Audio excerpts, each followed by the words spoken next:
Hey, what's up guys? Welcome to a new video. Today we will be talking about one of the older people in this industry. We will be talking about Blaine D. Joseph and why he was ordered to pay out 12 million rand in damages. Blaine D. Joseph is one of those characters that came up in the same time that people like Fester and people like Ref Wayne came up. He was also known as one of the people that is trustworthy and one of the people that likes to go the extra mile for his clients. I just want to show you guys what I found online from various sources, including various Twitter accounts, and then last but not least we're gonna brush over that article wherein I saw that this guy has to pay back 12 million rand in damages. Before we get to the article though, if you are looking for a trusted broker, a broker that has been around for a very long time and a broker that is properly regulated by the FSCA, please do check the link in my description for QuasiTrade. On the website they do provide the FSCA number and you can just check it out to verify if they are properly regulated.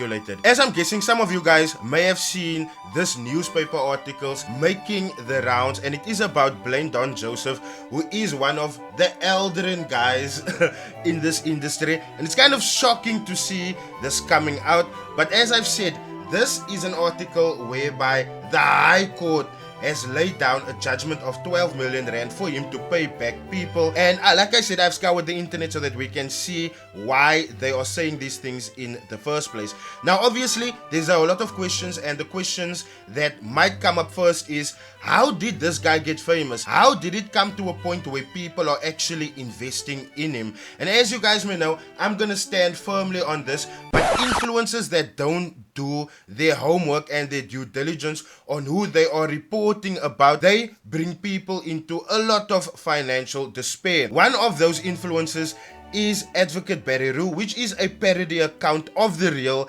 Advocate Barry Roo, and they promoted 7 cleaners for this guy. Thereafter, I want to bring a tweet that has been formulated by YFM, that is a South African radio station, and they featured him on said radio station. Now, another thing that was also shocking to me is the fact that he was on Metro FM as well. Now, not only did Metro FM tweet about this, but they also featured him on their radio station. Now, the reason why he was featured on this radio station, and no one knows if he even paid this money, but there was a riot on a soccer field and some lady that was a security guard got kicked through the face, and he made a tweet to say that if people can find this woman, he will pay her salary for a whole year. Now, that is nothing short of a PR stunt, because he could have found that lady in private and given her a year's salary. But why did he have to go the route of grabbing attention for such a selfless act?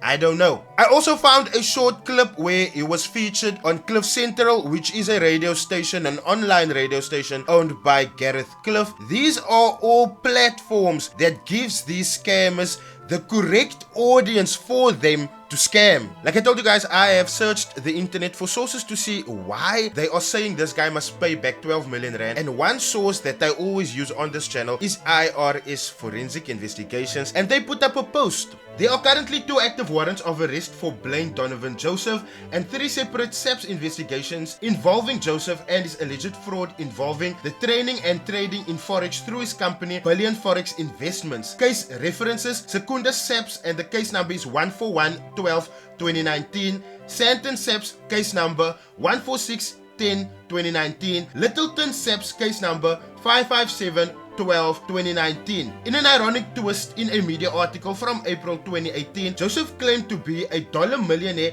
and claimed to be irked by those giving the $4 trillion a day industry a bad name. Should you have any information, please contact the IRS, and then they obviously give their details there whereby you can contact them with more information on these cases. But as you guys can see, these are cases dating back to 2019. We are in 2023 and only now something is done. So one thing that I always want to tell victims is, don't be discouraged by how long it takes. If you have your ducks in a row, meaning your evidence, these guys will eventually face the long arm of the law. During me searching for some evidence as to why this guy must pay out 12 million rand, I found an account named Blaine Don J Victims. On this account, I found a whole lot of things that just did and didn't make sense to me, because there were some things about 7 cleaners, and then there were some forex things as well. Now I'm more known on the forex side of things concerning Blaine. 7 cleaners,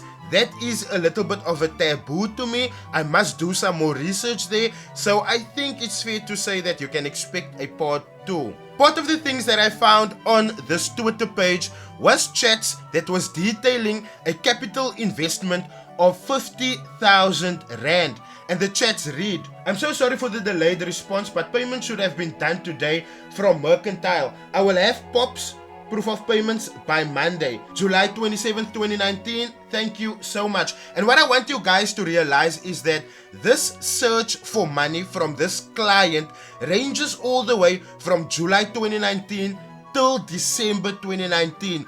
Almost 6 months, half a year after giving your money for an investment. So be careful where you place your money. The 29th of July, "Hi, sorry for the late message. If the money hasn't cleared by tomorrow morning 1 p.m, please let me know. Morning will do so. Hi Blaine, just an update on the above. No funds received." On July 30th, 2019, "Hi Blaine, any update on this?" And you guys must know at this point, there was no response from Blaine. Now, I always tell you guys this, before they take your money, they are always talkative. But after receiving your money, they are chup still, because at that point, their mission is fulfilled and they don't owe you anything. Just remember that. Blaine then responds on August the 2nd. "Sorry for the late message. It's been a long day. I just wanted to clarify the late payment issue. The stokvel has been running for about 6 months now, and in that time we haven't paid tax on any withdrawals, and hence it was flagged recently." Now this is where things get a little bit groggy for me, because I can clearly see there was a capital investment of 50,000 Rand as stated by this client. But why is Blaine talking about the stokvel things now? This is really confusing to me.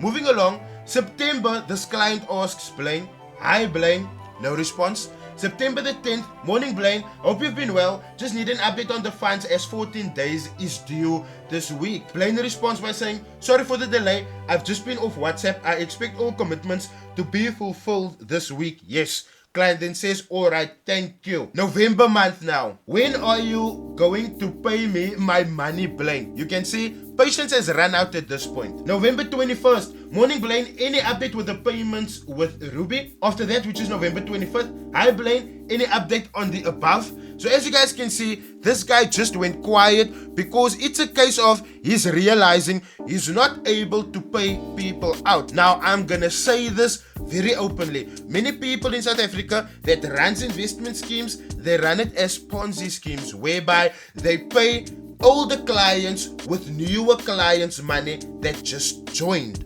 Now, one of the things that this Twitter page led me to was an Instagram page, and here I found more important things that is kind of incriminating. Yes, there's all of these screenshots, but the actual thing that I wanted to get out to on this Instagram page was this binding contract. Oh my God! We're gonna read this contract together, and this is really funny because after this, Blaine has nowhere to run to. This is basically an admission of having taken money from people and saying, okay, because of our agreement, I'm gonna stick to the terms and conditions of that, and when time has matured, I will give back what I need to give back. So just seeing this contract in place really makes me believe that this guy is gonna have a tough time wiggling out of whatever he wants to wiggle out of. Now when it comes to the news that has been floating in the media as of late, I just want to read something to you guys so that you guys can kind of get an understanding why this 12 million Rand must be paid out. Due to his alleged dishonest FX investment methods, Blaine Joseph laughed all the way to the bank while his victims were left in tears and penniless. He is now a wanted man though, and Sandton police have issued a warrant of arrest for him. In order to lure his victims, many of whom live in the Fourways and Sandton districts, into investing in his company, Joseph allegedly ran a trading business called Blaine Forex Investment, which is in process of liquidation, by the way. To conduct a thorough investigation into the suspected fraudulent actions of Joseph and his Forex scheme, Sandton police contracted Royal Investigations, a private investigation and undercover observation services company. The scheme has left a path of destruction behind it, with thousands of unsuspecting investors falling prey and incurring considerable financial losses. It has come to light that Joseph's dishonest investing tactics have left regular investors in financial ruin, while he has been living a luxury lifestyle and visiting red carpet events in his blue Bentley, according to John Alexander from Royal Investigations. Despite repeated assertions to the contrary, Blaine Forex Investment is not registered with the FSCA and as a result does not have the legal authority to offer investment advice or execute foreign exchange transactions on behalf of others. As part of the Littleton SAPS case number 577/12/2019 inquiry, there is another fraud case. A High Court judgment awarding damages totaling an astounding 12,150,851 rand to the 15 claimants was secured by his victims. According to Alexander, this verdict emphasizes how serious Joseph's forgeries were and how much harm they did to innocent people looking for honest investment options. It has been discovered that he is actively involved in Telegram groups, potentially targeting more unsuspecting victims. We strongly urge anyone who has fallen victim to his schemes or has any information regarding his current whereabouts to come forward and cooperate with the authorities. We seek the public's assistance in bringing Blaine Joseph to justice. His evasion of law enforcement authorities has proven to be a significant challenge, and it is crucial that he faces the full extent of the law for his actions. 12,150,851 rand to 15 people is most definitely no jokes, and I bet this is only his high value clients that invested with him. What about the people that invested the smaller amounts? Is the 50,000 rand that we have covered in today's video, is it part of that 12 million rand judgment that they has to pay down to people? I don't know, but one thing that is very, very certain is that with people having a lookout for him, he's gonna have a tough time moving around, especially in a loud car like a Bentley. And when I mean loud car, I don't mean the nice engine. I mean the fact that in an impoverished country like South Africa, a Bentley is most definitely guaranteed to garner you some attention wherever you may go. This is part 1. We have just got to cracking the egg on this case. There's most definitely people that's gonna reach out to me, whereby we will do a part 2, and in there we will have a more in-depth knowledge about what is actually happening here. So please, if you haven't subscribed yet, please do so, because here is where we expose everyone that is doing disingenuous things. And once they've been exposed, you guys should know that is a clear warning sign for you to stay away from them.